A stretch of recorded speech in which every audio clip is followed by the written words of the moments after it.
Alhamdulillah wassalatu wassalamu ala Rasulillah wa ala alihi wa ashabihi ajma'in. Assalamualaikum warahmatullahi wabarakatuh.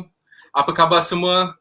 Alhamdulillah dengan izin dan rahmat Allah Subhanahu wa taala kita dapat bersama lagi pada malam ini, dan juga bersama saya pada malam ini adalah Brother Lim Joy Sun. InsyaAllah kita akan kongsikan satu topik yang sangat penting, iaitu keaslian Al-Quran.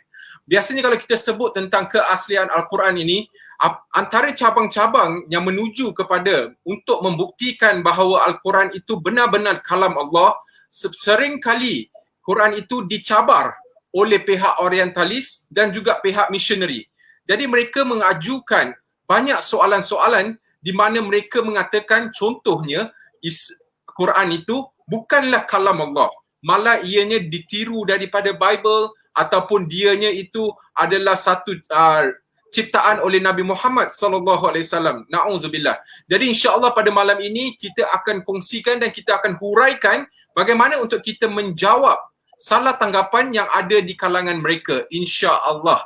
Dan saya agak sangat-sangat menggalakkan sahabat-sahabat yang sedang menonton, silalah share video ini, semoga orang lain juga boleh mendapat manfaat daripada perkongsian pada malam ini. Dan sekiranya ada soalan mengenai apa-apa mengenai dakwah ataupun saudara baru, bolehlah tinggalkan soalan anda di ruang komen, insya-Allah.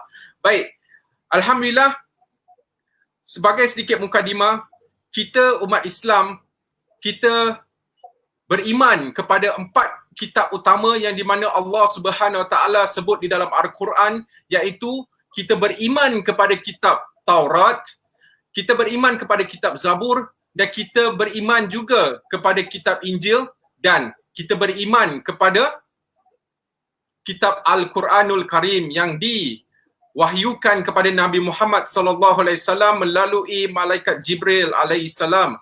Jadi insya-Allah pada malam ini kita nak berbincang bagaimana kita nak membuktikan, cukup ke hanya kita mengatakan Al-Quran itu kalam Allah, tetapi bagaimana kita boleh buktikan kepada sahabat-sahabat kita yang belum lagi beriman kepada Al-Quran bahawa Al-Quran itu benar-benar daripada Allah Subhanahu Wa Taala. Jadi insya-Allah hari ini Assalamualaikum Brother Lim, apa khabar? Waalaikumsalam. Alhamdulillah, alhamdulillah. Alhamdulillah bertemu kita lagi. Semalam alhamdulillah kami dapat sambutan yang sangat-sangat memuaskan, di mana kita mempunyai sesi kita tu berlangsung selama saya rasa 2 jam Brother Lim dan 2 jam. Saya pun terima lebih daripada 10 soalan, dan saya juga nak kongsikan berita baik yang telah disampaikan oleh Brother Lim tadi pagi, bahawasanya ada lagi seorang lagi yang telah memeluk agama Islam selepas menonton video live yang kami buat sepanjang 8 hari ini. Jadi saya sangatlah menggalak kepada sahabat-sahabat yang sedang menonton, sila share, semoga lebih ramai lagi orang yang dapat manfaat daripada perkongsian pada malam ini, insya-Allah. Baik, insya-Allah. Brother Lim, saya nak terus pergi kepada soalan pertama, iaitu kalau kita lihatlah Brother Lim,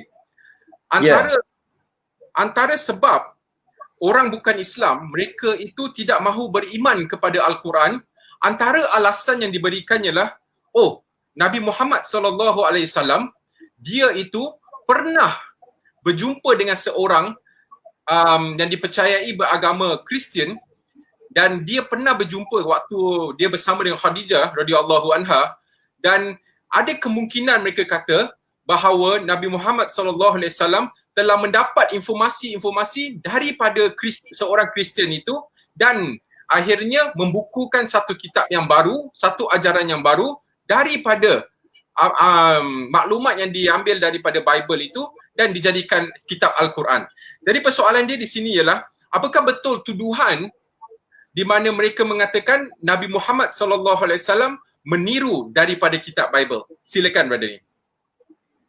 Bismillahirrahmanirrahim. Assalamualaikum warahmatullahi wabarakatuh. Terima kasih Brother Fadli, soalan yang menarik. Adakah Quran Nabi Muhammad SAW meniru daripada kitab lama ataupun daripada kitab Bible, ataupun dia belajar daripada pakcik kepada Khadijah radhiyallahu anha, iaitu Warakah? Ya ke tidak? Mari kita bincang. Bagi saya, saya pernah sebenarnya, untuk ini satu cerita ya, pernah juga seorang pastor dan dengan dua missionary datang ke office saya sebenarnya. Datang ke office saya dan nak berbincang, nak berdialog. Alhamdulillah. Dan bila mereka datang ke office saya, yang pastor tu cerita kepada saya bahawa dia kata sebenarnya Al-Quran ni tiru daripada Bible. 75% daripada Old Testament. Ya, ini saya cerita tentang pengalaman dulu ya. 75%.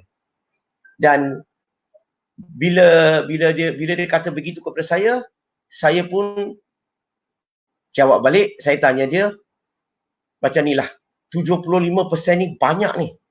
Banyak sangat. Saya hanya minta dia apa? Saya minta dia kalau boleh tunjukkan saya satu ayat saja. Satu ayat saja. Cukup. Kalau boleh tunjukkan kepada satu ayat, Quran tiru daripada Bible, satu sentence, saya bersedia untuk meninggalkan agama Islam. Dan saya akan masuk Kristian juga pada masa itu. Dan saya minta dia, saya nak dibaptiskan pada masa itu juga. Dan Alhamdulillah, sudah 13-14 tahun dah. Sampai hari ini, dia tak datang jumpa saya untuk menunjukkan satu ayat kepada saya. Alhamdulillah. Maka tuduhan tu benar ke tak benar? Okey, yang kedua. Nah, bila kita kata Quran tiru daripada Bible, kita kena faham. Persamaan ini tidak bermakna tiru. There are similarity, not necessary is copy. Ada persamaan tidak semesti tiru. Yang logik yang digunakan oleh masyarakat Nasrani, orang Nasrani ini, mereka lihat contohnya, Bible telah wujud 2000 tahun yang lalu. Quran wujud 1400 tahun yang lalu. Siapa wujud dulu? Bible wujud dulu. Quran wujud kemudian. Maka Quran bila kata Tuhan itu tunggal, Bible pun kata Tuhan itu tunggal. Logically macam mana? Logically beritahu kita bahawa Quran tiru daripada Bible. Itu logik yang betul. Tak salah. Tapi masalahnya, jangan berhenti di situ. Sambung lagi. Kitab Hindu wujud lebih daripada 4,500 tahun yang lalu. Dan kitab Hindu pun sebut Tuhan tu tunggal. Persoalan saya, adakah Bible tiru daripada kitab Hindu? Yang ada persamaan di sini tidak bermakna tiru. There are similarity, not necessary copy. Tak semestinya. Ada kemungkinan tak semua kitab ini, kitab-kitab yang ada sebelum Quran ini, okey? Ya, sebelum Quran tidak dipelihara, kitab-kitab sebelum itu, tetapi sebahagian mesej tu masih lagi ada dalam kitab-kitab yang ada dalam pasaran. Saya bagi contoh. Dalam Islam, Allah turunkan Nabi dan Rasul. Kalau kita baca surah An-Nahl surah ke-16 ayat 36. Allah turunkan Nabi dan Rasul kepada setiap kaum, setiap bangsa. Okey? Berarti setiap kaum mempunyai Nabi dan Rasul untuk bimbing mereka dan mempunyai kitab untuk membimbing mereka. Tapi kitab sebelum Quran tidak dipelihara. Sebab kitab sebelum Quran ini khas untuk kaum itu, bangsa itu dan untuk satu jangka masa yang tertentu saja. Selepas masa itu sudah lepas, kira kitab itu macam produk tu sudah expired. Maka tak boleh ikut kitab itu lagi, you kena ikut kitab yang seterusnya. So kalau kata Quran tiru daripada Bible, so kalau tiru daripada Bible, tidak logik. Sebab ada persamaan tidak bermakna tiru. Yang nak kata tiru tu kena tunjukkan bukti bahawa dia memang copy. Tapi saya sebut tadi, sudah belasan tahun dah sampai hari ini, mereka tak mampu nak tunjuk saya satu ayat. Cabaran ini masih lagi. Saya mencabar hari ini juga. Sekiranya ada sesiapa yang boleh tunjukkan saya satu ayat. Quran tiru daripada Bible. Satu ayat saja. Tak susah kan? Okey, seterusnya. Bila kita sebut tentang perkara ini, kita kena faham, bila kata Nabi tiru atau belajar, tiru daripada Bible, jangan lupa, Bible ni dalam bahasa Arab hanya wujud pada tahun 900 AD. Al-Quran telah dibukukan 635 AD. Maksudnya Quran telah wujud 200 lebih tahun lebih awal sebelum tu Old Testament wujud dalam bahasa Arab. So mana mungkin Al-Quran tiru daripada Bible? Yang kedua, New Testament wujud pada tahun 1616. Tapi Quran telah wujud begitu lama. So kalau nak kata Quran tiru daripada Bible, itu tak masuk akal. It doesn't make sense. It doesn't make sense. Tambahan lagi, kalau kita lihat message yang ada. Contoh. Dalam Bible, Genesis chapter number 2, verse number 2 sebut, Tuhan beristirahat. Dalam Quran, dalam surah Al-Baqarah, surah kedua, ayat 255, Tuhan tidak rehat dan tidak tidur. Sekarang ni saya nak kata, tiru kau macam mana? Kalau tiru, dia mesti rehat juga dalam Quran tulis. Tapi Quran tulis sebaliknya. So macam mana kita nak kata tiru? Dan kalau diberikan masa yang cukup, okay, saya nak bagi contoh satu persatu bahawa kelemahan, kecacatan, kebatilan, peniruan, percanggahan, perkara yang tidak masuk akal, cerita tentang sumbang mahram, mungkin ada cerita seolah-olah cerita mesej, seolah-olah cerita luca dan sebagainya, ada dalam Old Testament. Tetapi kita jumpa tak cerita-cerita semua ni dalam Al-Quran? Satu pun tak ada. So macam mana nak kata Quran tiru daripada Bible? Saya tutup ini sebab masa tak banyak. Tutup soalan ini dan bagi satu contoh. Kalau kedua-dua kitab ini diuji, maka kita akan dapat lihat mungkin kitab Bible ni dalam suri Islam mungkin dia dapat 20 markah saja. Tapi dalam Quran dia dapat 100 markah. Soalan sekarang, yang budak Kristian ni dapat 20 markah, dia tak puas hati. Dia komplain. Dia nak komplain kepada pengetua. Pengetua, ini budak Islam ni tiru daripada saya.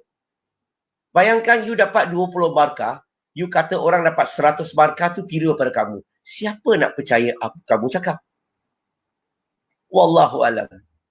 Baik, Brother Lim, satu poin yang baik saya rasa itu yang Brother Lim terangkan tadi ialah perbezaan ataupun percanggahan di antara apa yang disebut di dalam Al-Quran dan apa yang disebut dalam Alkitab ataupun kita kata Bible, iaitu bagaimana pula kalau kita terangkan, bagaimana kita nak terangkan kalau sekiranya mereka mengambil dalil bahawa contohlah seperti mereka kata tu Nabi Isa AS ataupun Jesus Christ, dia apabila dia sembah Tuhan itu, dia jatuh di atas muka dia dan dia seolah-olah seperti bersujud. Dan kini kalau kita nampak orang Islam pun solat bersujud. Dan nombor dua ialah seperti yang diberitahu juga, Jesus alaihissalam, dia juga berpuasa selama 40 hari. Jadi kalau misal katalah mereka mengambil contoh-contoh ini untuk support diorang punya evidence bahawa Quran itu meniru daripada Bible, bagaimana kita nak jelaskan kepada mereka? Terima kasih Brother Fadli. You see, dia begini. Bila kita lihat, saya bagi tambah lagi, saya kembangkan lagi. Kalau kita lihat Nabi Isa alaihissalam, amalannya, syariat dia berkhatan. Okay? Selepas dilahirkan 8 hari, dia berkhatan. Disebut dalam Gospel of Luke chapter number 2 verse 21. Sekarang ini, siapa yang berkhatan? Orang Islam ke? Orang Kristian? Siapa yang ikut Jesus? Dan kalau kita baca lagi, in the Gospel of Luke chapter number 4 verse number 2, Nabi Isa alaihissalam, dia berpuasa. Okay? Dia berpuasa. Tak makan daripada pagi hingga petang. Hari ini, bulan Ramadan ni, siapa yang berpuasa? Orang Islam. Siapa yang amalkan macam Nabi Isa alaihissalam? Sambung. Kalau kita lihat lagi, Nabi Isa alaihissalam dalam Gospel of Luke chapter 24 verse 36, dia jumpa anak-anak muridnya, pengikut-pengikutnya, dia akan bagi salam, Shalom alaikum. Dan mereka akan jawab, Alaikum shalom. Hari ini, siapakah yang membagi salam, menjawab salam antara orang Islam dan Kristian? Siapa yang ikut Jesus? Isa alaihissalam seperti yang Brother Fadli sebut tadi in the Gospel of Matthew chapter 26 verse 39. Dia solat, dia letak dahi ke atas lantai. Saya tambah sedikit lagi. Kalau kita faham ceritanya, Nabi Isa alaihissalam sedang mengajar anak muridnya macam mana nak solat, macam mana nak sembahyang.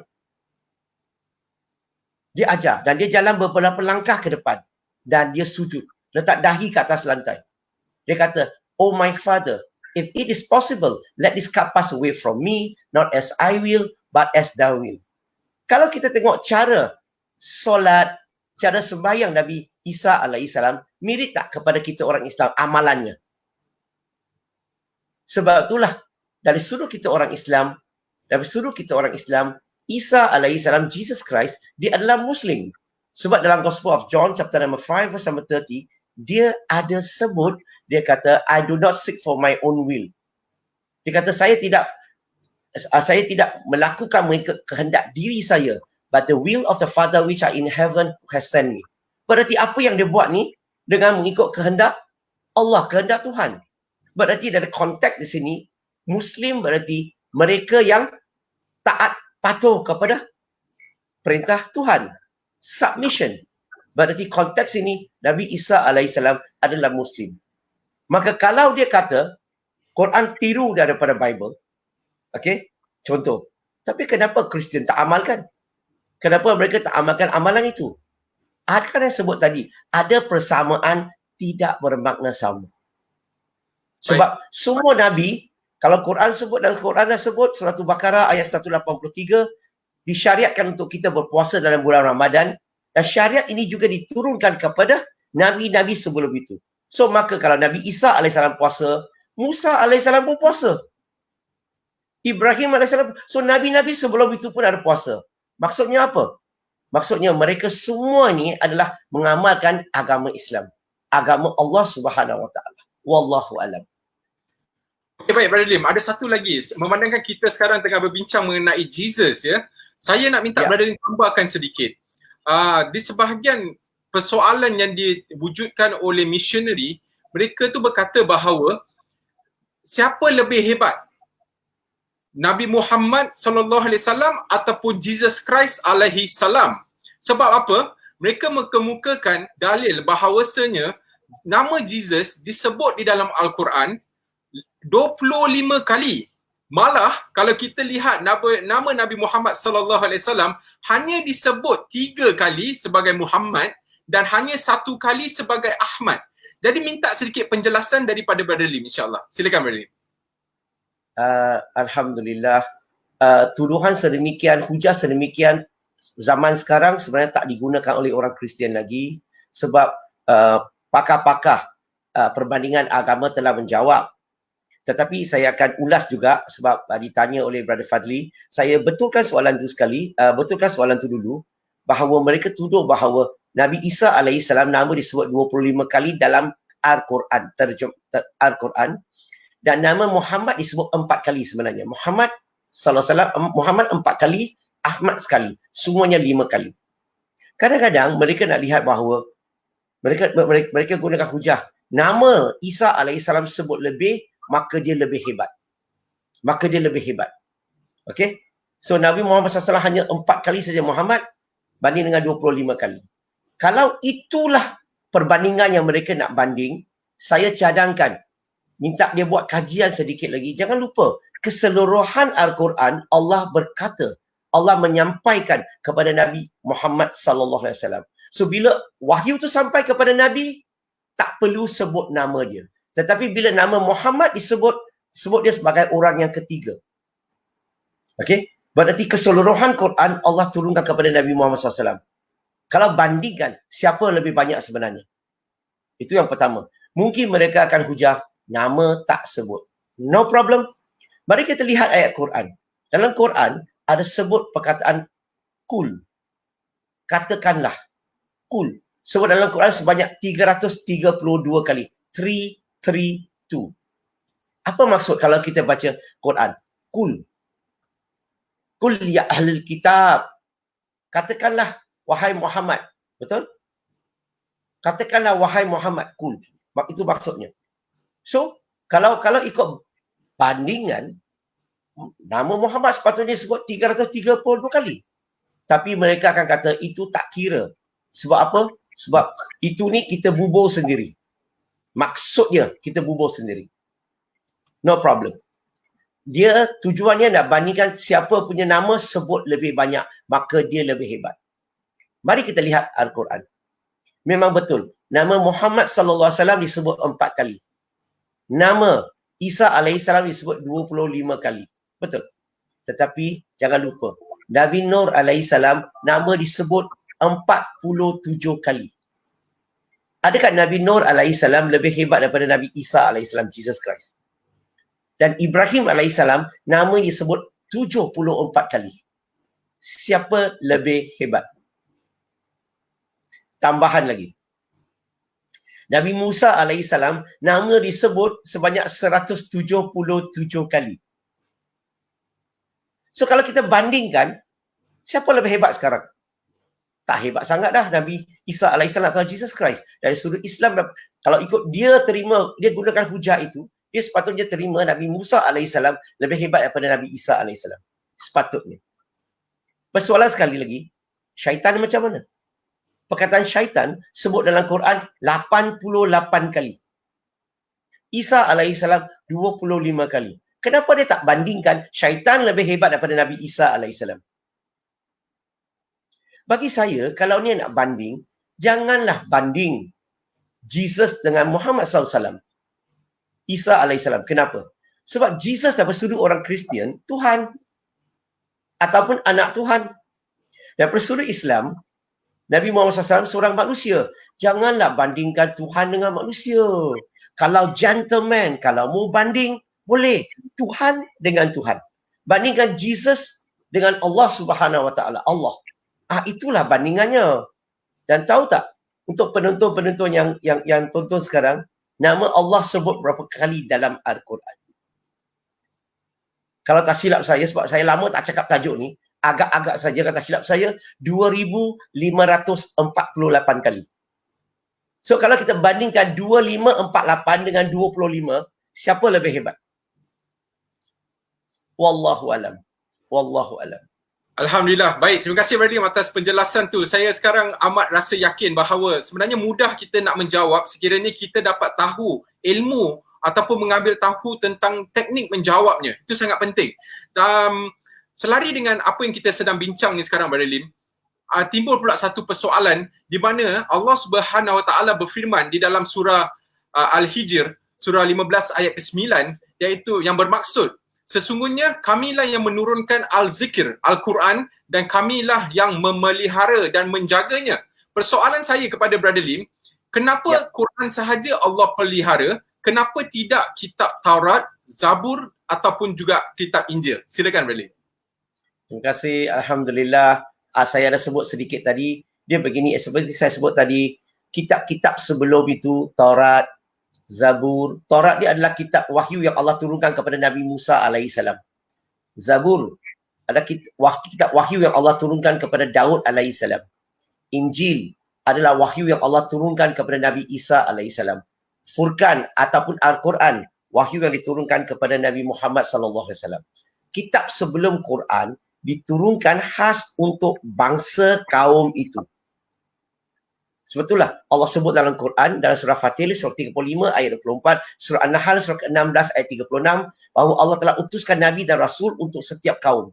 Dan Rasul itu membawa kitabnya untuk kaum itu. Dan kitab tu khas untuk kaum itu satu jangka masa yang tertentu. Dia tak sesuai untuk kaum yang lain. Saya bagi contoh. Kalau kita lihat Isa alaihissalam, Jesus Christ, Isa alaihissalam. Okay? Nah, Isa alaihissalam, dia diutuskan kepada kaum Bani Israel. Yang disebut dalam Gospel of Matthew, chapter number 15, verse number 24. Dia kata, I'm not sent except to the Lordship house of Israel. Dia diutuskan untuk kaum Bani Israel. Bukti lagi, setiap kali Nabi Isa alaihissalam sebut, dia akan mula dengan Syamal Israelu. Dia kata, wahai kaum Bani Israel. Maka Nabi Isa alaihissalam diutuskan kepada kaum Bani Israel. Tetapi Nabi Muhammad sallallahu alaihi wasallam, dia diutuskan kepada seluruh alam. Seluruh alam. Sebab itulah bila disebut dalam Quran saja, sebut tidak kurang daripada 200 kali, Ya ayuhan nas. Nabi Muhammad SAW bila sebut, kalau kita ingat lagi, bila dia berhijrah ke Madinah, wasiat yang pertama, peringatan yang pertama, Nabi mula dengan Ya ayuhan nas, wahai manusia. So Quran, Injil diturunkan kepada kaum Bani Israel, tetapi Quran diturunkan kepada semua kaum. Dan Nabi Muhammad SAW juga disebut sebagai katapun Nabi. Nabi yang terakhir. Surah Al-Ahzab surah 33 ayat 40. So, sebab itulah Allah janji untuk pelihara Quran.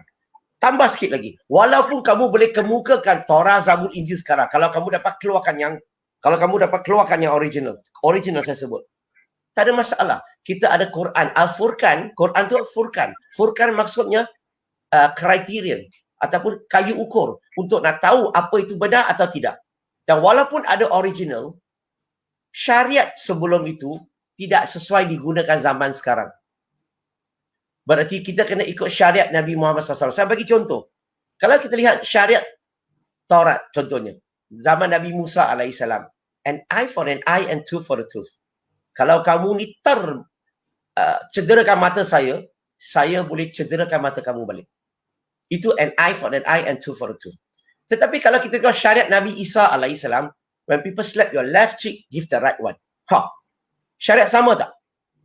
Tak sama lah. People take your shirt, give your coat. Ask you to walk 1 mile, you walk 2 mile. Itu zaman syariat Nabi Isa AS. Tetapi syariat Nabi Muhammad SAW, an eye for an eye and tooth for a tooth.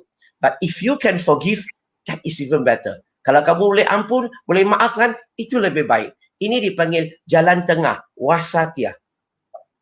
Wasatiyah, yang jalan tengah. Ya. So, wallahu alam. Baik, Alhamdulillah Brother Lim. Saya nak minta juga penjelasan daripada Brother Lim. Memandangkan kita masih juga membincangkan tentang Quran dan Brother Lim banyak sebut dalil daripada Bible. Dan untuk pengetahuan penonton yang baru saja menonton, sebelum soalan ini sebenarnya saya telah pun bertanya kepada Brother Lim, bagaimana ada sebahagian misioneri dia menuduh bahawa Nabi Muhammad SAW, na'udzubillah, telah meniru Bible itu dan menjadikan dia Al-Quran. Jadi ini yang sekarang sedang kami bincangkan adalah soalan seterusnya, dan saya ingin mengajak sahabat-sahabat yang baru sahaja menonton, silalah share dan silakan tinggalkan soalan di ruang komen. Semoga insya-Allah lebih ramai lagi orang yang dapat manfaat daripada perkongsian malam ini. Dan kepada sesiapa yang ada kelebihan insya-Allah yang ingin menyumbang untuk kerja-kerja dakwah, bolehlah sumbang ke nombor akaun yang tertera di bawah skrin Brother Lim insya-Allah. Okey, Brother Lim, ini akan lebih menarik lagi ya. Masih berbincang tentang Quran dan Bible. Sekarang ni Brother Lim, sebahagian orang Islam, mereka tu terkeliru dan mereka berkata, contohlah kalau datang seorang Nasrani datang kepada dia dan dia tanya, kau kan percaya kepada Nabi Isa AS? Jadi sepatutnya juga engkau pun percaya kepada Injil. Jadi tak salahlah kalau kau nak percaya gospel dalam Bible. Sebenarnya kamu pun harus beriman kepada Bible. Jadi minta penjelasan Brother Lim, haruskah umat Islam beriman kepada Bible, dan adakah Bible itu Injil yang sebenar? Silakan Brother Lim. Bismillah, alhamdulillah. Untuk pengetahuan penonton yang dengar, bila dalam bagi umat masyarakat Kristian, Bible ni panggil the Holy Bible. Dalam bahasa Melayu panggil apa dulu? Biasa masyarakat kita akan panggil Bible sebagai Injil. Sebenarnya kurang tepat. Saya tak kata salah lah. Saya hanya kata kurang tepat. Kenapa? Sebab kalau kita panggil Bible sebagai Injil, berarti Bible ini adalah Injil, wahyu yang Allah turunkan kepada Jesus atau Isa AS. Tapi persoalan sekarang, Bible ni Injil ke daripada Isa AS? So, seluruh kita orang Islam, dia bukan Injil. So, dan kalau kita panggil Bible sebagai Injil, bukankah kita kena beriman kepada Bible? Sebab rukun iman dalam Islam adalah kita beriman kepada Torah, Zabur, Injil, Furqan. Yang dalam Islam kita beriman ini, bukan Injil yang Kristian hari ini, Bible. Bukan Torah yang Yahudi ada hari ini. Yang kita beriman adalah yang original itu. Yang asal. Dan kalau kita lihat lagi dalam Bible, saya bagi satu contoh lebih jelas sikit. Kalau kita lihat Bible, the New Testament, ada 4 Injil. Dari Injil of Matthew, Injil of Luke, Mark, Injil of Luke, Injil of John. Matthew, Mark, Luke, and John. Dia ada 4 Injil di sini. Keempat-empat orang ini, kita orang Islam tak kenal dia siapa.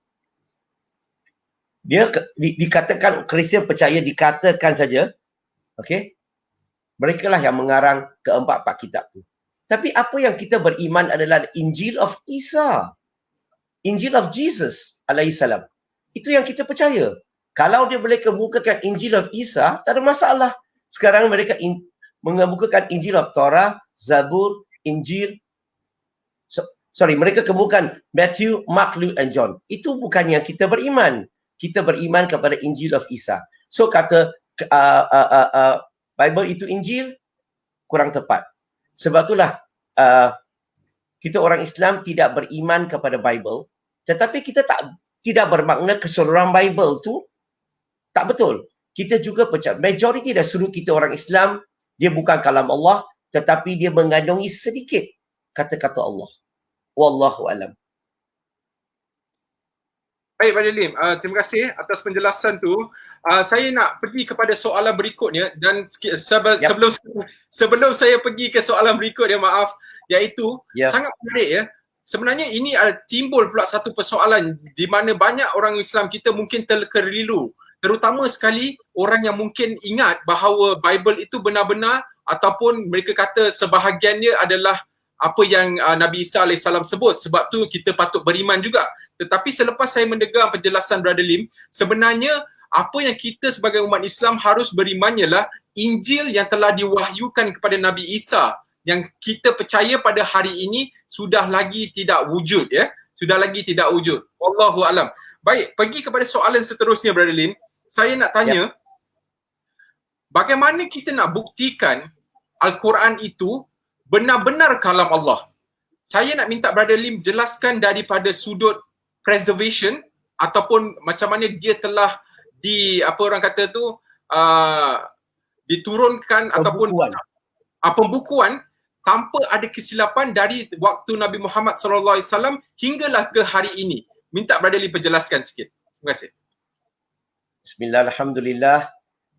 Macam mana kita nak buktikan Quran tidak pernah melalui pengubahsuaian? Quran yang diturunkan kepada Nabi Muhammad SAW 1400 tahun yang lalu sama dengan apa yang kita baca hari ini. Berarti tidak pernah berlaku tokok tambah, tidak pernah berlaku perubahan. So, itu yang pertama, yang soalannya. Okey, yang pertama kita kena faham dulu macam mana Quran. Saya terus kepada jawapannya. Kita kena buktikan dua perkara. Pertama, kita kena buktikan Al-Quran tidak pernah melalui pengubahsuaian. Itu pertama. Yang kedua, kita kena buktikan siapakah pengarang yang sebenar. Okay? So, since soalan tu tentang tidak pernah melalui pengubahsuaian, saya ikut terus daripada itu. Kalau kita lihat zaman Nabi Muhammad SAW, Nabi bila terima wahyu daripada malaikat Jibril alaihissalam, Nabi Muhammad SAW, dia akan hafal dulu. Dia sendiri hafal. Lepas tu, dia akan pergi cari sahabat, kumpulkan sahabat, sampaikan apa yang dia terima wahyu itu kepada para sahabat. Dan dia juga galakkan, perintahkan sahabat tu hafal apa yang dia ajar, apa yang dia sampaikan. Dan dia perintahkan mereka juga berlatih apa yang mereka hafal dalam solat fardu dan dalam solat tarawih. Okey? Dalam solat fardu dan solat tarawih. So, itu cara pertama. Mereka menghafal. So, Quran itu yang pertama. Dan kalau kita lihat zaman Nabi Muhammad SAW, siapa di kalangan sahabat yang menghafal keseluruhan Quran? Ramai. Sebab ini adalah suatu budaya Islam bahawa menghafal Al-Quran. Okey? Contohnya Zaid ibn Thabit, Ubay ibn Ka'ab, Mu'ad bin Jabal, Abu Zaid. Ini di kalangan sahabat yang menghafal keseluruhan Quran. Okay? So, Quran terpelihara, step pertama adalah hafazan. We memorize the whole Quran. Okay? Dan zaman Nabi, ada ribu orang hafiz atau hufaz. Hari ini, kita mempunyai ratus ribu hafiz di dunia. Bayangkan kalau semua Quran, semua kitab, boleh tak saya besarkan sedikit? Semua kitab dunia, okay, sama ada hard copy atau soft copy, bukan copy all, hard copy atau soft copy, kita destroy, kita hapuskan. Okay, hard copy kita bakar, soft copy kita delete, kita hapuskan semua kitab di dunia. Saya nak tanya, kitab apakah yang akan wujud hari ini? Al-Quran. Kenapa Quran? Sebab kita ada ratus ribu hafiz di seluruh dunia. Kita ambil batu, kita baling kat satu negara, satu hafiz, mana-mana negara, baling 4 biji batu, kena dapat 4 hafiz di negara-negara yang berbeza, dan kita bawa mereka duduk bersama dalam sehari dua, keseluruhan Quran boleh ditulis balik dah. Sebab mereka hafal. Yang kedua, Quran tidak pernah melalui pengubahsuaian adalah Quran bukan saja dihafal, malahan dicatat. Nabi sampaikan kepada mereka, mereka selain berhafal, Nabi juga lantik sebahagian daripada para sahabat sebagai tukang penulis wahyu. So sahabat dilantik untuk mencatat. Dan macam mana Nabi boleh pastikan tulisan itu ditulis oleh tukang penulis wahyu tu, okey, betul. Tak berlaku kesilapan, kesalahan dan sebagainya. Nabi akan suruh setiap tukang penulis wahyu baca balik di depan dia. Berarti apa yang dicatat tu ulang balik di depan Nabi. Kadang-kadang di depan beberapa sahabat yang catat kan. Yang pertama ulang, Nabi akan dengar, Nabi akan pastikan kalau betul, on. Kalau salah, Nabi betulkan. Tapi tukang penulis wahyu lain yang boleh test, boleh cek juga. Pendekkan cerita, setiap tukang penulis wahyu dapat cek tulisan di depan Nabi beberapa kali. Okey? Berarti apa yang dicatat tak mungkin salah. Pendekkan cerita, keseluruhan Quran telah dicatat semasa Nabi hidup. Telah dihafal semasa Nabi hidup. Dan poin terakhir sekali adalah, mungkin kita boleh sebut adalah, sebelum Nabi wafat, dalam Ramadan yang terakhir, last Ramadan sebelum baginda wafat, Nabi diziarahi oleh Jibril alaihissalam dan 9 para sahabat. Dan ini dilaporkan dalam Sahih Bukhari jilid nombor 6, hadis 519. Dan susunan Al-Quran, okey, Nabi baca keseluruhan Quran tadi, surah tadi Sahih Bukhari jilid nombor 6 tu 519 tu, Nabi mengulangi keseluruhan Quran di depan malaikat Jibril dengan di depan 9 para sahabat sebanyak 2 kali. Dan termasuk arrangement, dia punya arrangement of the Quran, okey, Nabi juga ulangi sebanyak 2 kali. Yang semua ni dilakukan dalam Sahih Bukhari jilid nombor 6, hadis 518 dan 520. Pendekkan cerita, keseluruhan Quran telah dihafal, telah ditulis. Dan Quran ini, saya tak ada masa, saya tak tahu berapa banyak masa yang ada. Kalau tidak, saya akan terangkan lepas Nabi wafat, siapa yang teruskan, lepas siapa yang teruskan dan sebagainya. Tak ada masa yang nak hujah itu. Mungkin masa yang singkat, hari ini kita ada 1 jam aja. Apa yang saya sebut di sini adalah semua telah dihafal dan dicatat. Dan kalau kita tengok hari ini, Quran yang ada hari ini, physical Quran, okey, yang di Tashkent, Uzbekistan, kalau kita pergi YouTube aja, kita tekan Tashkent, Uzbekistan, Mushaf. Image, kita akan dapat keseluruhan Quran telah digambarkan ataupun telah divideokan. Dan kita boleh bandingkan Quran yang kita ada hari ini. Apa kesimpulan yang kita dapat? Sebiji. Apa maksud sebiji? Sama. Berarti Quran tidak pernah melalui pengubahsuaian, tidak pernah berlaku tokok tambah. Yang paling penting, Quran mempunyai teks original. Bukan original. Original. Wallahu alam. Baik, Alhamdulillah. Terima kasih Brother Lim atas penjelasan tadi. Saya sangat kagum dengan apa yang tadi Brother Lim sampaikan bahawa Nabi Muhammad SAW pada bulan Ramadan yang terakhir ya, baginda telah pun diziarahi oleh malaikat Jibril untuk diulang 2 kali ya Al-Quran itu di hadapan 9 orang sahabat. Dan sebelum-sebelumnya, Ramadan sebelum itu, Nabi Muhammad SAW juga telah diziarah oleh Jibril 1 kali.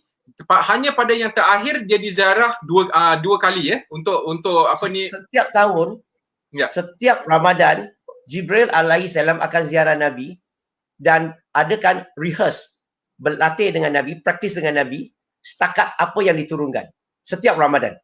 Ya, malaikat akan ziarah Nabi. Wallahu alam. Okey, baik Brother Lim, kita masih juga sekarang nak bincangkan ada satu perkara yang menarik yang kadang-kadang orientalis ataupun missionary mereka ajukan soalan ni ya. Mereka kata yang antara hubungan Nabi Muhammad SAW dengan Jibril alaihissalam, mereka ini pada pertemuan pertama mereka telah diwahyukan ayat surah Al-Alaq, iaitu Iqra bismillah rabbika lazi khalaq, ya, iaitu kita faham bahawa Nabi Muhammad sallallahu alaihi wasallam adalah seorang yang ummi, yang tidak tahu membaca dan tidak tahu apa ni yang kata tu, dia tidak menguasai bahasa tu, ya. Jadi bagaimana Dia tidak terpelajar. dia tidak terpelajar, maaf. Jadi apabila malaikat Jibril alaihissalam datang kepada baginda sallallahu alaihi wasallam, baginda suruh dia bacalah dengan nama Tuhanmu yang telah menciptakan. Jadi minta Brother Lim jelaskan daripada persoalan ini. Mereka kata tu seolah-olah, kenapa ada contradiction? Kata Nabi kau tak tahu baca, tapi kenapa Tuhan kau suruh ataupun Tuhan kau tu suruh melalui malaikat Jibril itu bacalah. Silakan Brother Lim. Bismillah, alhamdulillah. Ini mungkin sedikit bagi mereka yang baca Quran, Al-Quran dalam bahasa terjemahan, translation. Okay, so kalau kita baca terjemahan, mungkin kita tak dapat memahami maksud Quran itu keseluruhan. Sebab Al-Quran, bahasa Quran ini sangat-sangat rich, kalau orang putih kata. Bahasa Melayu panggil apa? Kaya. Okay, dan perkataan perkataan Iqra tadi, sebenarnya dalam maksud Iqra sendiri bawa 3 maksud sekurang-kurangnya. Iqra maksudnya bacalah, mengulangi ataupun sampaikan. Nah, sekurang-kurang 3 maksud. Dan kalau kita nak tengok maksud mana satukah yang lebih tepat, mari kita bincang. Jibril alaihissalam datang jumpa sampai wahyu kepada Nabi. Dia bawa Quran yang besar ke Quran yang kecil? Dia bawa Quran tak? Dia tak bawa Quran. Dia sampaikan wahyu, dia baca bagi Nabi, dan Nabi, dia minta Nabi baca balik, ulang balik. Sekarang ni, Iqra di sini, lebih tepat mana satu? Mengikut konteks di sini. Dia lebih tepat mengulangi. Betul? Tetapi terjemahan biasanya kita ada bacalah. Tak salah pun bacalah. Maksudnya pun betul. So, bila sebut bacalah, saya cadangkan penterjemah tu, those who do translation tu, kalau boleh letak bacalah, bracket lagi, mengulangi, sampaikan. Supaya bila orang baca ayat Quran yang lain, contohnya surah Al-Ankabut, surah ke-29 ayat 48 yang disebut Nabi Muhammad SAW seorang ummi. Nabi tak tahu baca dan Nabi tak tahu tulis. Okay? So Nabi tak tahu baca, tak tahu tulis. So bila di sini orang kalau kita tak letak bracket itu, orang akan lihat macam seolah-olah kontradik. Sini tak tahu baca, tak tahu tulis, sini sudah dia bacalah. Takkanlah Tuhan kamu tak tahu dia tak tahu tulis, tak tahu baca.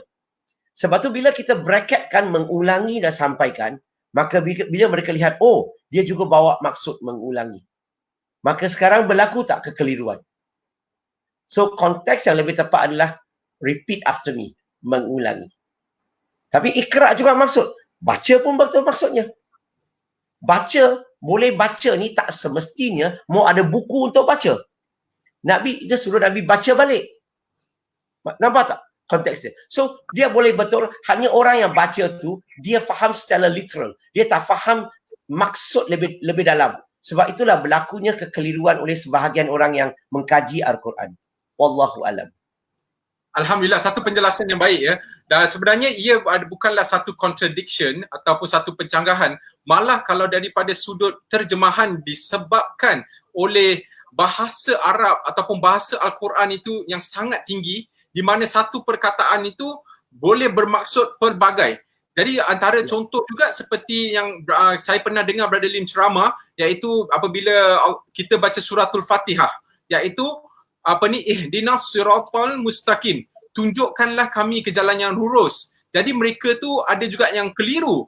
Kenapa Nabi kamu setiap kali solat minta tunjuk jalan yang lurus? Padahal kalau kita lihat dalam kitab Bible contohnya, mereka kata tu Jesus is the way, the truth and the life.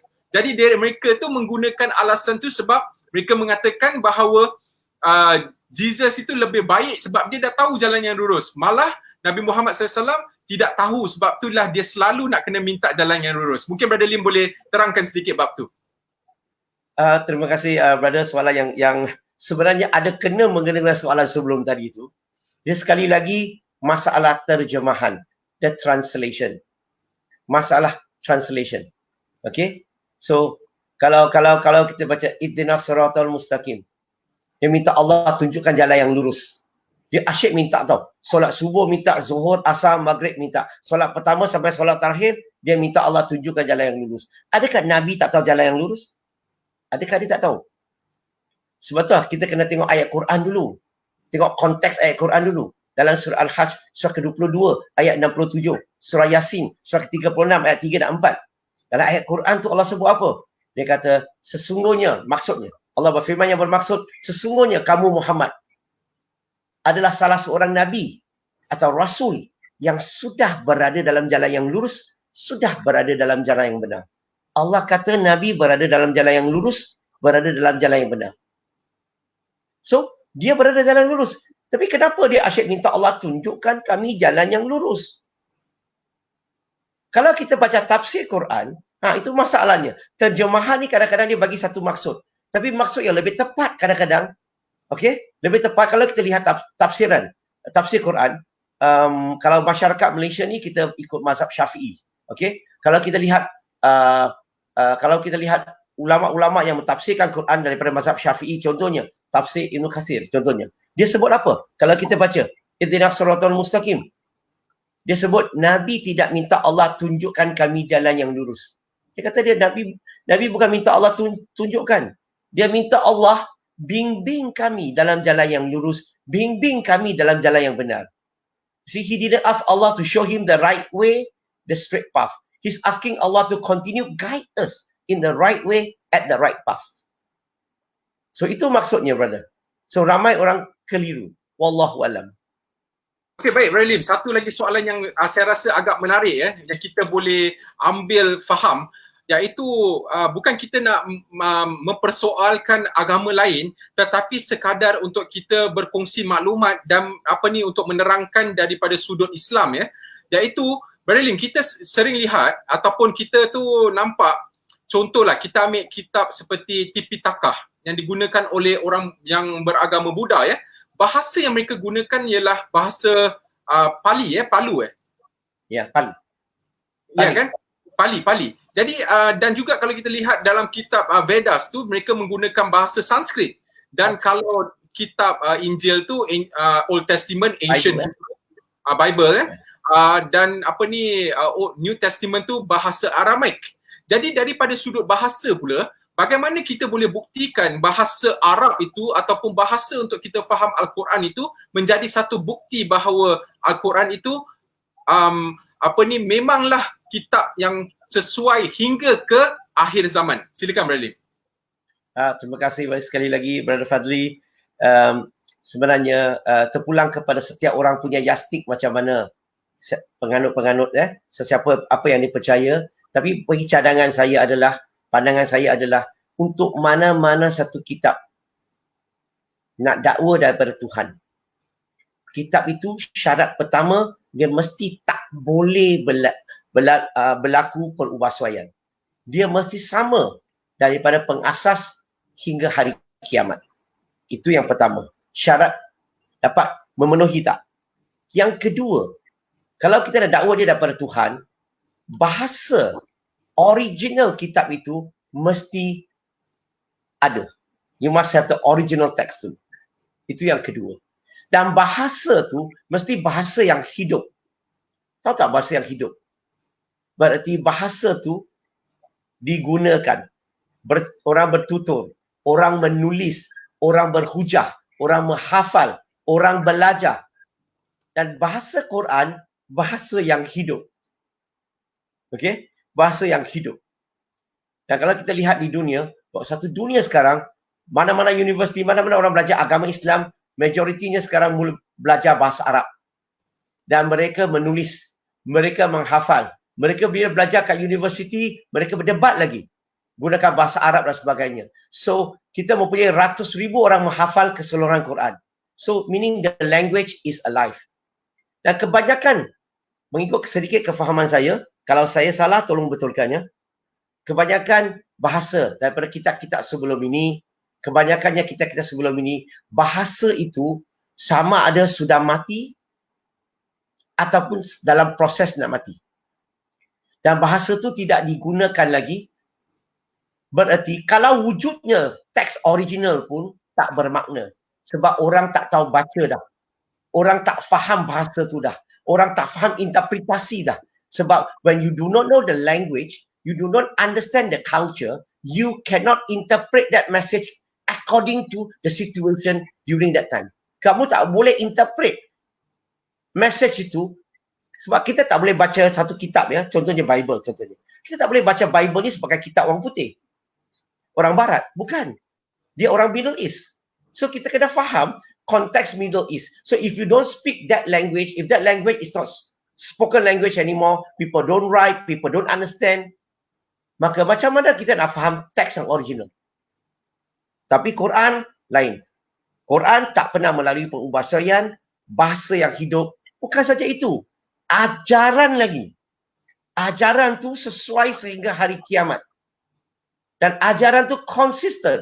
Walaupun satu dunia, banyak perkara yang dituntut oleh masyarakat, banyak agama mereka telah ubah suai untuk sesuai kepada masyarakat. Tetapi Islam, Al-Quran, dalam Islam kita tidak tunduk kepada tuntutan itu. Contohnya, ada setengah-setengah agama asalnya haramnya minum arak. Tetapi mereka telah halalkan. Mereka tidak mengharamkan lagi. Tetapi Islam konsisten. Zaman Nabi Muhammad SAW sampai hari ini memang tetap haram, sampai hari kiamat tetap haram. Maka ajaran yang sebenarnya datang dari Tuhan, dia mesti mau mempunyai ciri-ciri sedemikian. Wallahu alam. Alhamdulillah, satu penjelasan yang baik ya Brother Lim. Kita dapat komen juga daripada beberapa orang sahabat kita yang kata terbaik, perkongsian yang menarik, tepat, padat, yang buat orang tertarik nak dengar perkongsian ini. Daripada komen-komen ini, Masya Allah, kita sangat bersyukurlah ada seorang tokoh seperti Brother Lim di mana dia tu dapat orang kata tu menguasai ilmu dalam menerangkan salah faham ataupun misconception daripada kalangan orang bukan Islam. Jadi apabila kita sebut tentang apabila kita nak meyakini bahawa satu kitab itu benar-benar daripada Allah Subhanahu Wa Taala, the language must survive.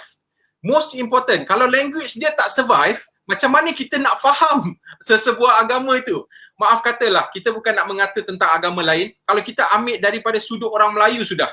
Kalau kita lihat bahasa kuno Melayu yang terdahulu, yang tidak lagi diguna pakai, dengan bahasa yang kita guna sekarang lah, bahasa baku ke ataupun bahasa Melayu moden yang kita guna ni, mungkin kita tak boleh faham bahasa dulu. Contohnya kalau Cha, dia ejaan dia CHA.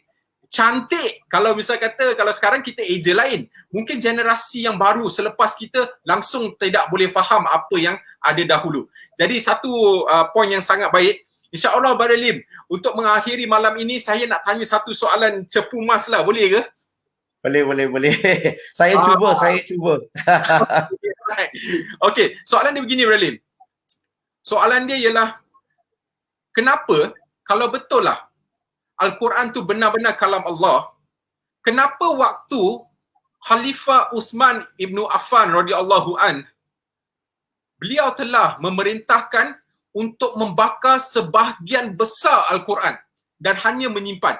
Kalaulah betul dia tu preserve ataupun tersimpan rapi daripada zaman Nabi Muhammad SAW, kenapa harus berlaku begitu? Silakan.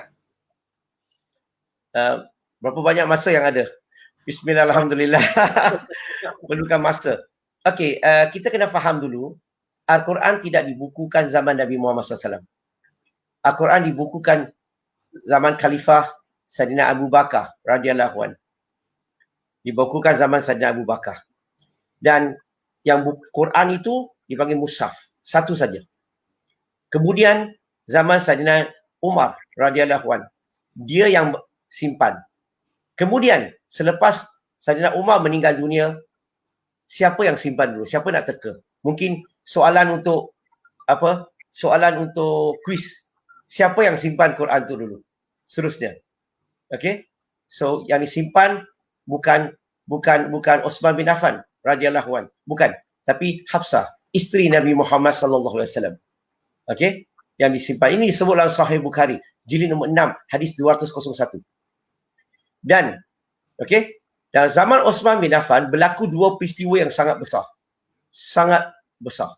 Orang Islam mesti mau tahu. Salah faham orientalis tuduh soalan ini, banyak Quran dibakar zaman Osman bin Affan, sejarah ini kita kena tahu. Okay? Now, so peristiwa yang pertama adalah zaman Osman bin Affan adalah berlakunya perselisihan antara seorang sahabat daripada Syria dengan seorang Iraq.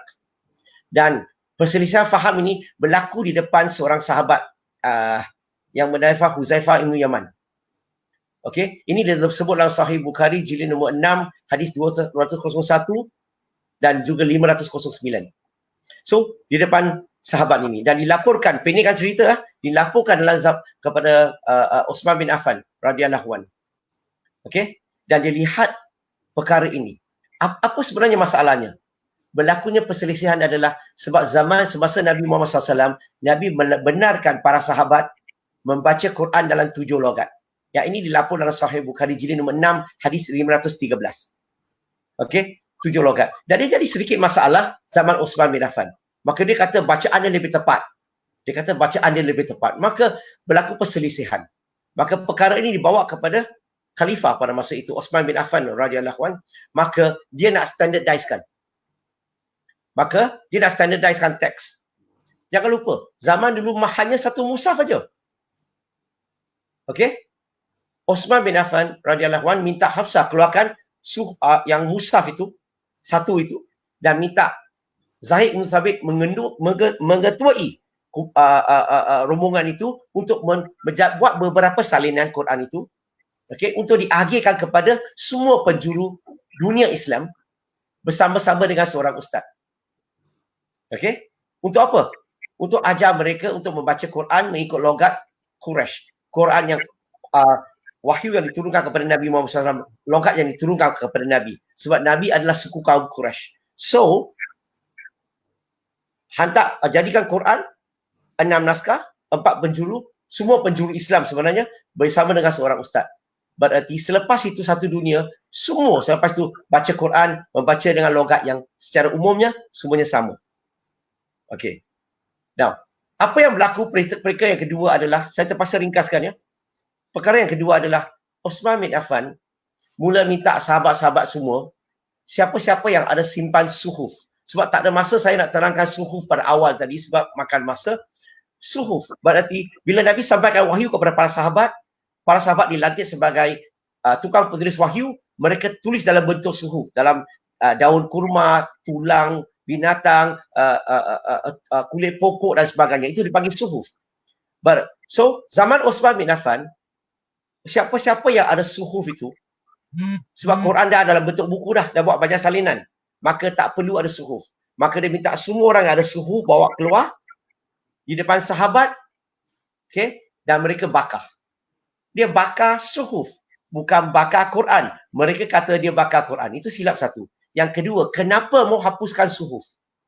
Pertama, sebab sudah ada Quran dalam bentuk buku. Itu yang pertama. Yang kedua, penting. Yang kedua sangat-sangat penting. Sebab suhuf itu ada nota kaki. Kertas ya. Bahagian bawah, bahagian tepi, bahagian atas tu. Bila tukang penulis wahyu tulis, kadang-kadang Nabi mengajar maksud membuat keterangan, mereka tulis nota kat tepi, kat depan, kat belakang dan sebagainya. Maka semasa sahabat tu hidup, tak ada masalah lah, dia boleh buktikan kalau kita nak bubuh tambah apa-apa kat dalam, mereka semua akan bantah. Betul? Tetapi bila dia dah meninggal dunia, apa akan berlaku? Kalau terjumpa suhuf, kita mungkin akan keliru. Ini ayat Al-Fatihah. Nanti dulu. Bahagian bawah ni ada tulisan lebih. Kenapa Quran yang kita ada tak ada? Ini adalah nota kaki. Sebab itulah yang dihapuskan adalah suhuf, bukan Quran. Tambah lagi sikit. Sebenarnya perkara yang sama berlaku dalam agama Kristian. Dalam agama Kristian, kalau kita baca Bible, dia ada 42 suhuf yang tidak dihapuskan. Berarti ada nota kaki. Sebab itulah you baca Bible lama-lama. RSV, Revised Standard Version 1952, 1971. Atau kita baca King James Version yang lama, dia ada nota kaki. Dan dia akan kata, the previous manuscript, or the oldest manuscript, dia akan tulis begitu. So, berarti, dan apa yang berlaku adalah nota kaki ni, Kalau kita tengok Bible yang baru hari ini, banyak digunakan nota kaki letak masuk dalam Bible sebagai kata-kata Tuhan. Itulah yang jadikan banyak versi. Dalam English Bible ada sekurang-kurangnya 55 versi Bible. Tetapi dalam Quran, kita hanya ada satu Quran saja dalam bahasa Arab. This is our original text. Sebab itulah apa yang salah dalam terjemahan, janganlah kita salahkan dalam teks yang original. So kalau kita baca terjemahan, kalau kita tak puas hati, jangan risau. Kita double check kepada original text dulu. Kita cuba faham asbabun nuzul dulu. Kita tanya pakar, mufassirun dulu. Maka kita akan dapat maksud yang lebih luas dan lebih jelas. Wallahu alam. Alhamdulillah, terima kasih Brother Lim. Satu penjelasan yang sangat baik ya. Kita dapat terangkan kepada pihak orang yang menuduh ini, sebenarnya yang dibakar itu, poin yang paling penting ialah bukan mereka bakar Al-Quran, tetapi mereka membakar suhuf. Seperti mana Brother Lim jelaskan tadi, suhuf dia tak sama seperti mushaf yang telah pun dibukukan, yang disimpan oleh isteri Nabi Muhammad SAW, iaitu Hafsah radhiyallahu anha. Iaitu suhuf-suhuf ini adalah salinan di contohnya daun kurma, ataupun salinan di tulang-tulang dan sebagainya. Satu penjelasan yang sangat baik, Brother. Saya sebenarnya kita dah terlewat masa ni, tapi saya minta penonton semua untuk terus sabar sekejap. Saya ada satu lagi soalan yang sangat penting yang saya nak tanya kepada Brother Lim ni. Dan saya juga nak umumkan pemenang kuis malam yang dapat buku satu set daripada Brother Lim yang bernilai RM250. Dan saya juga nak kemukakan soalan kuis pada malam ini. Jadi tunggu, selepas ni satu soalan last ni saya nak kasih kepada Brother Lim. Dan selepas itu insya-Allah saya akan buatkan pengumumannya insya-Allah.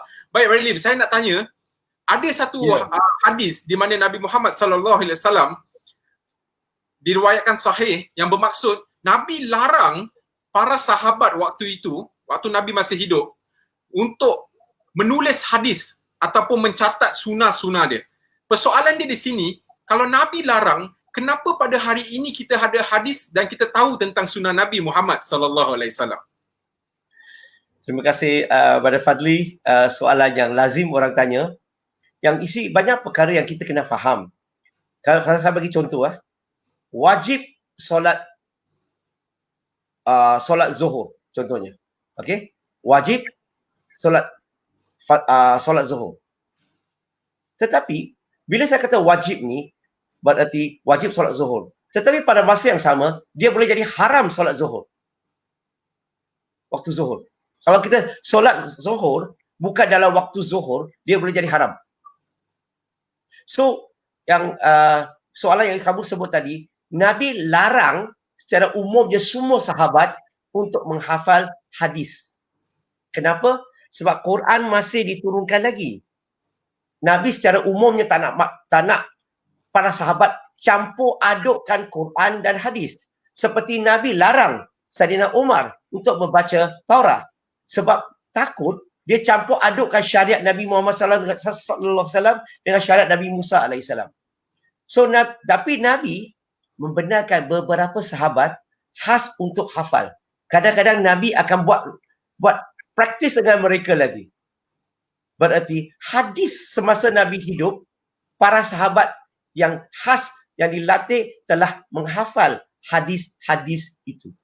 So kalau kata hadis itu ditulis banyak lama, beratus, 200-300 tahun kemudian, mungkin sahabat-sahabat yang kata sedemikian perlu buat kajian tentang ilmu hadis dalam agama Islam dulu.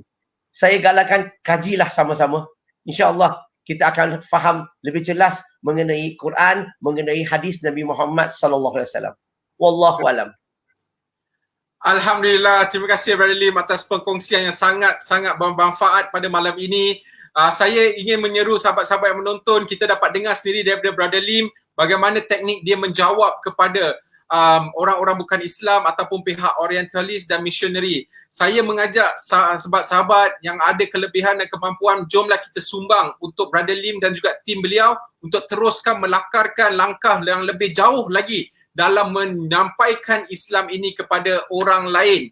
Baik, saya nak umumkan pemenang kuis pada semalam iaitu kita beri 3 soalan daripada kuis itu, dan seorang sahabat kita nama dia Muhammad Farid. Pemenang dia, alhamdulillah, tahniah kepada Muhammad Farid. Beliau telah pun menang satu set. Tahniah. Ada 7 buah buku yang ada keaslian Al-Quran. Topik pada malam inilah keaslian Al-Quran, bagaimana nak membuktikan. Brother Lim sedang memegang buku tu ya.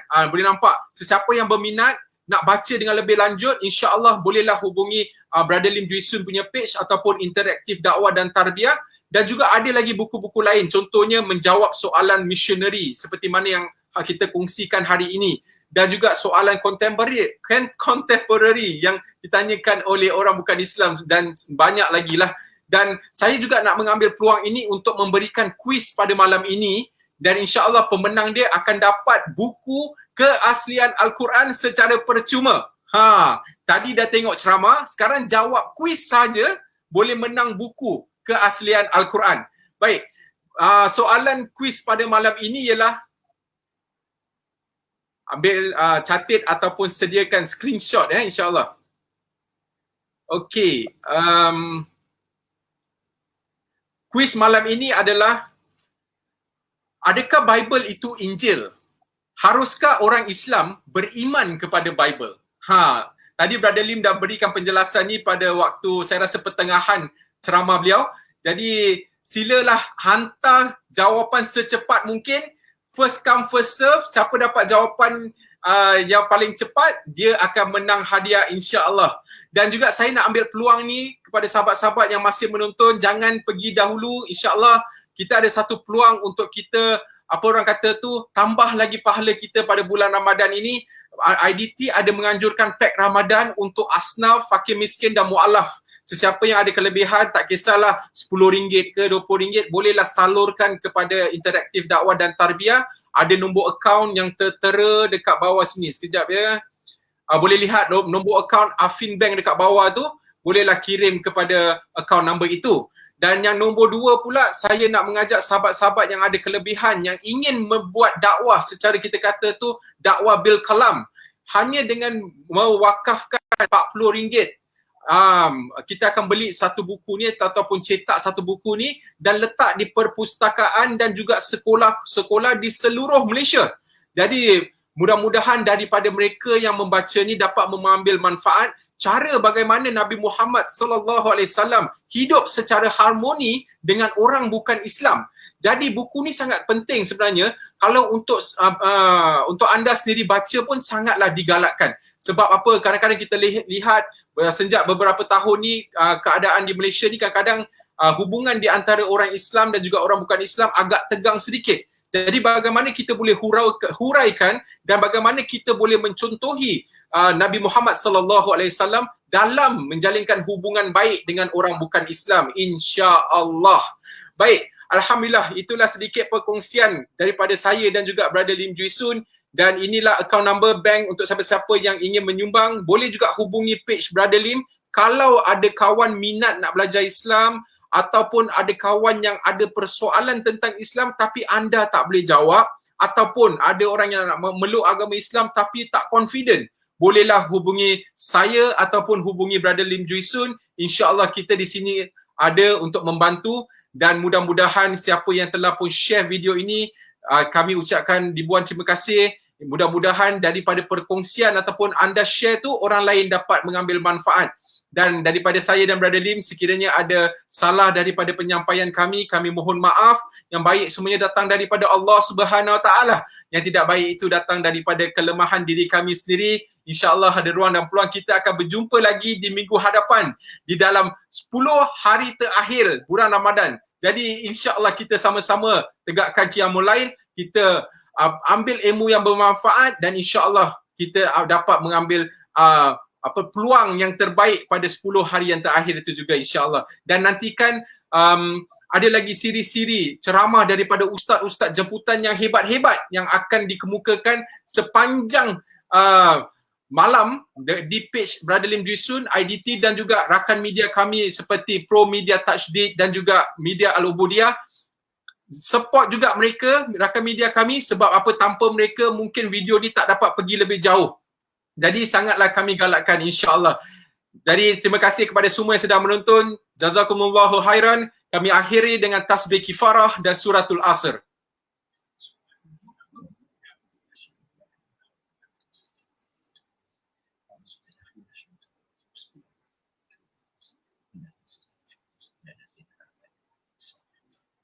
Assalamualaikum warahmatullahi wabarakatuh.